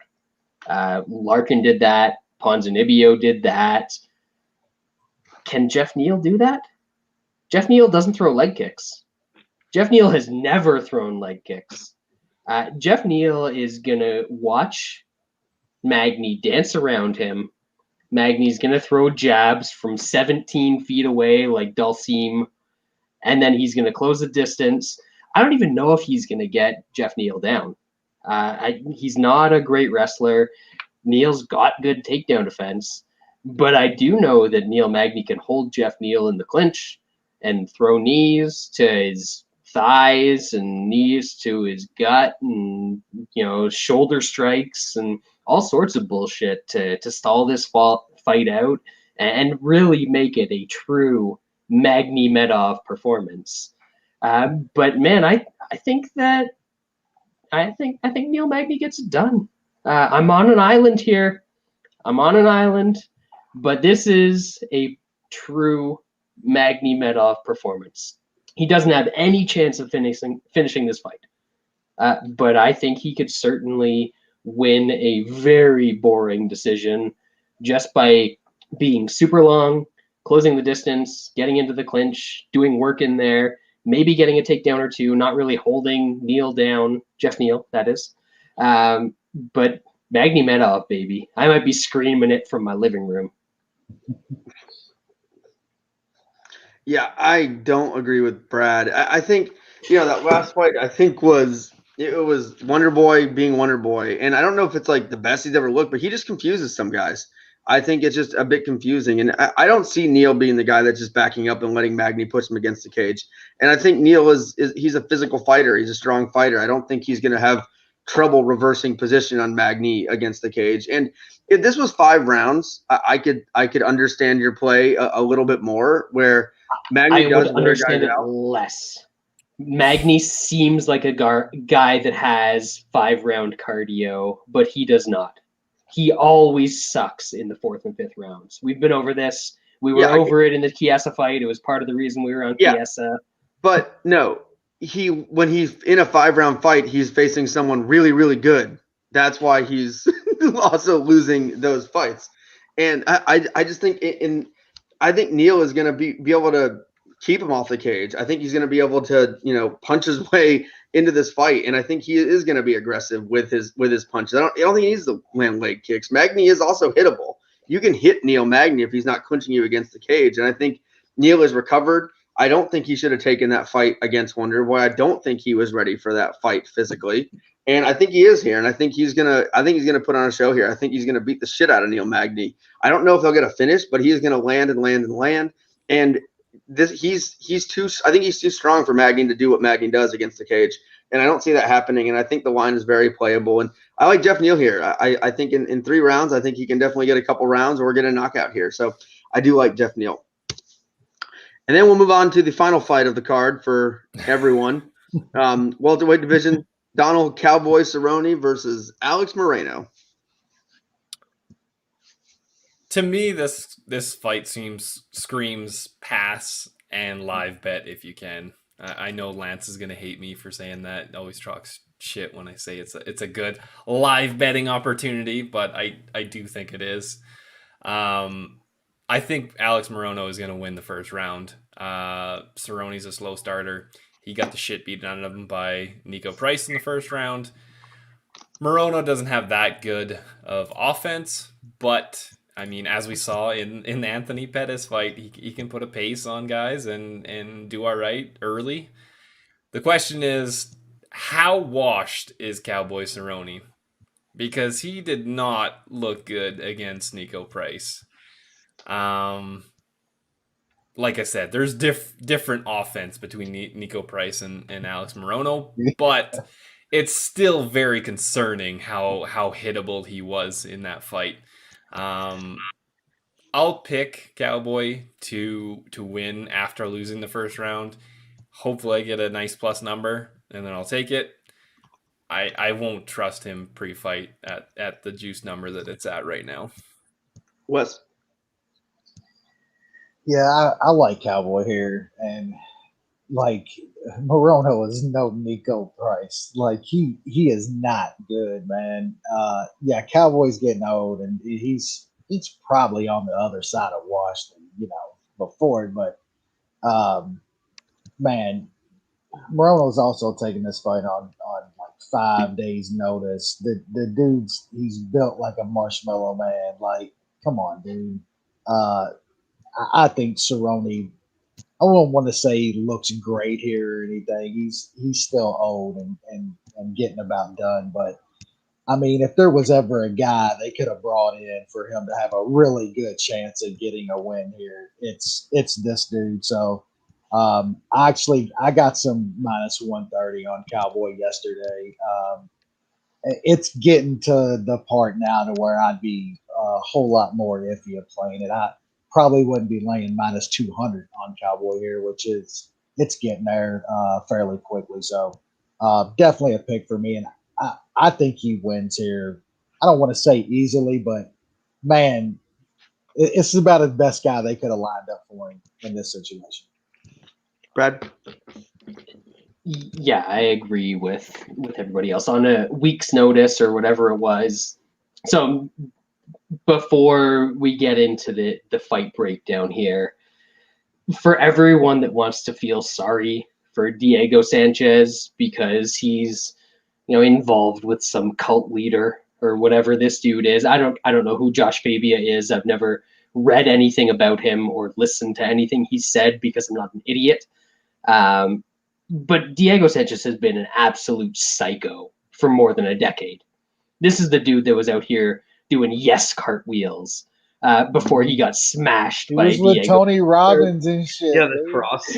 Carrying the cross. Yeah, he was doing shit with like Tony Robbins and shit like a decade ago. Bro. This has never been a mentally stable human, I don't think.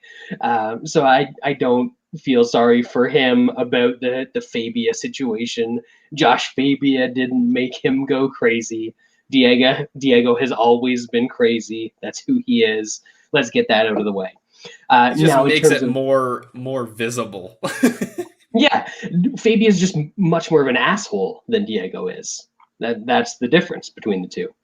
But in terms of this fight, we saw Alex Morono not do well striking with Donald Cerrone, or was striking with Anthony Pettis.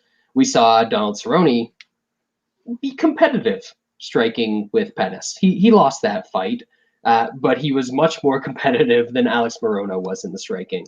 Alex Morono was starting to get pieced up by the rice maker, Reese McKee, before that dude lost his mouthpiece under the ring for like 17 minutes in that fight, if you remember that shit. So I think that Cerrone pieces this dude up on the feet, and Morono doesn't like to go for takedowns. He thinks that he can come forward and throw and get it done, but Cerrone's actually got the wrestling advantage here, and apparently Morono's a black belt. But I think if this turns into prolonged grappling exchanges, that's in Cerrone's favor as well. So if you got the -130 on Cerrone in this spot, that is a great bet. Obviously, that's long gone at this point, but I kind of think that they've done Cerrone a bit of a favor here. They don't do a lot of those in terms of UFC matchmaking, but I think this is a pretty decent mismatch in terms of skill. And Morono does not have the physicality like someone like Nico Price to bridge that gap and make it a dangerous fight for Cerrone. So I like Cerrone here. I think you can probably parlay him at this point if you want. I wouldn't be shocked if he got a finish, but I think more it's just Cerrone money line. Yeah, I get it. Everything you guys said is true.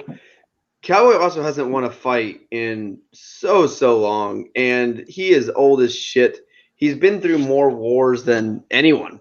I mean, at this point, the guy's just been fighting in his style, and his offense still seems to be okay. His defense is not great. His chin is not great. I know Morono is not this big striker or anything crazy, but he does push forward. He does, move forward. I think the week's notice is a big factor on this, with Morono possibly gassing out. I still do lean Cowboy. It's tough, man. Like, I think we've all been bit lately the last couple of years on Cowboy and fights that he probably should win that he doesn't win. I mean, look at what Pettis just did. Like, that's who Cowboy just got beat by. And you look at the Clay Collard fight versus Pettis, just absolutely manhandling him. And we saw what Pettis was doing. It's a pro boxing you're talking about, though, dog. Yeah. So I don't know. I think Cowboy's washed. I mean, he's on the other side. But this is a style matchup where he can win. But it's hard for me to put faith in a guy like Cowboy when he's at, very end of his career. And we want to keep thinking he's there. Like, we want to think he's still got something left. He just hasn't shown much outside of a few flashes, which he did show in the Nico Price fight. There was a couple flashes there against a scary finisher like him, which Morono is not. So I do lean Cowboy in this. I did like him a lot more at -130 versus -185 or -170 where it's at now. But it's still a scary fight, regardless of skills and everything else. When you're betting on a guy this washed, he can lose to Alex Morono, and it would not shock us. So if you're saying, if we're going to bet on a guy that's like -180 in a fight, it wouldn't shock us if he lost. I don't know. I don't know how you could be shocked with a Cowboy loss at this point in his career. But style matchup, it's very, very tempting to bet Cowboy in this fight. All right. I got nothing to say on the main event beside what's already been said. A travesty, this being the main event. Anyone have anything to add before we wrap? Probably going to decision, which is the cherry on top. I will be in bed. I will hope. I'll be watching Canelo. I'll be still in Canelo. That's what I'll be doing. Yeah, I'm thinking about the how Canelo fight. I'm thinking about how Cowboy is so worst that he should have been Munich. That's some bratwurst there, baby. Yeah. So, all right. We good? On the plus side, do you know what is going on next weekend? It's time, baby. It is. I'm nervous already. On Crown King. I'm going to be wrecked during that fight. This is 10 years of fandom and roller coaster and arguing that he's not a quitter for so long. I can't tell you how you have argued with. I think Wes as well was on the. I think Wes was in the Do Bronx as a quitter train for a while. Oh hell no! I've actually defended. It was one of you guys. Wasn't me. I don't think so. Maybe it was Old Sean. Maybe it was Baby Dick that used to always argue with me. That sounds more likely. Oh no, I think you argued with Matt a lot too. Matty, yes. He said he was a quitter and shit because I've defended him for a long time. Yeah, he tore his esophagus in that one fight, man. I was there. It was brutal. He almost died. No one's changed his career more than Do Bronx from I've ever seen. To becoming a quitter, to becoming one of the most feared fighters in the UFC, and I'll be a wreck during that fight for sure. Pay-per-view is great. Even losing Edwards, Nate, like that is just good point. That's an insanely good pay-per-view. They don't put many of those on. Save for one fight on the pay-per-view. Yeah, like they got who is it? What is it again? Is it Mook again? Mook again. The most boring fighter in the UFC. It's like one of these stands out. It's a pay-per-view nice opener, they're giving us a piss break during the pay-per-view. You've been drinking. You're starting to watch these fights early. You need a break after ordering the pay-per-view. I'm going to be an emotional wreck just the whole time. Because I've said from the beginning, I think Chandler's the worst matchup for my guy. But I think any matchup is worse for the other guy. So we'll see. So got to get through this week's card. I mean, what a difference. We're going from Michelle Waterson versus some lady to Do Bronx fighting. One of the best fights you could make. So right now.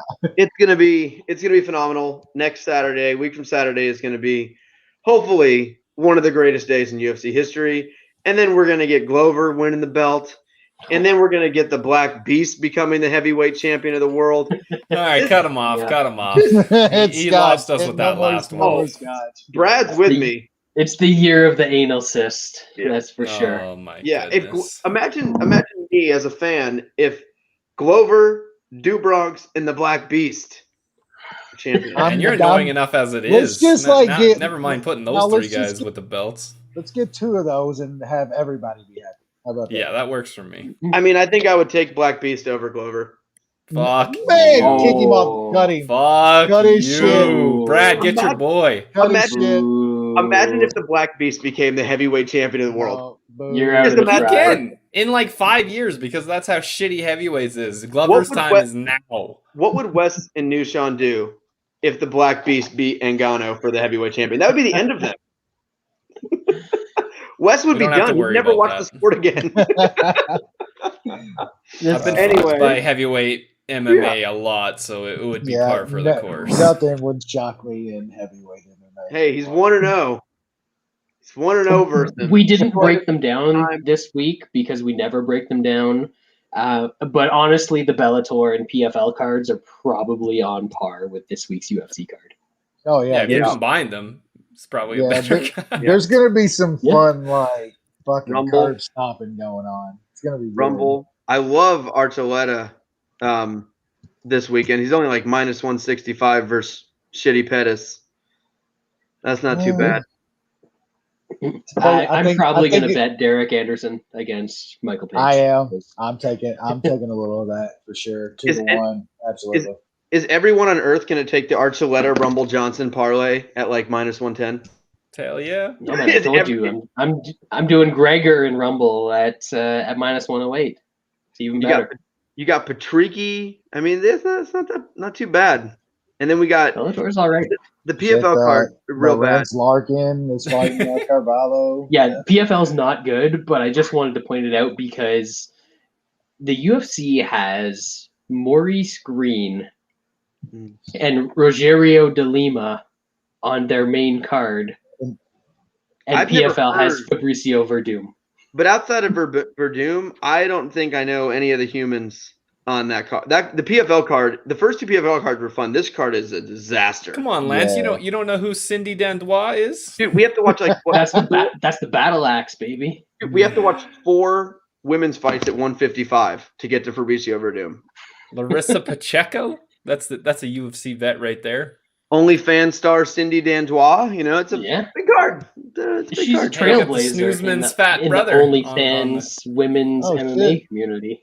Oh, we got Justin Willis on that card. He got pulled today. That fight was canceled. What fight? I was going to bet him as an underdog too. Willis got canceled. Oh man, I was too. I was going to take a little of that plus money. Damn. Yeah, that fight he got medically disqualified. Something happened. The guy's facing somebody else now, but that's what happened. Yeah, too big. All right, well, we appreciate it. Everyone enjoy the fights this week. We'll be back next week to break down the Do Bronx title fight and the card that's awesome coming next week. So we appreciate you sticking through us with this card. I know it's terrible, but enjoy the fights. Good luck this weekend, and we'll see you next week.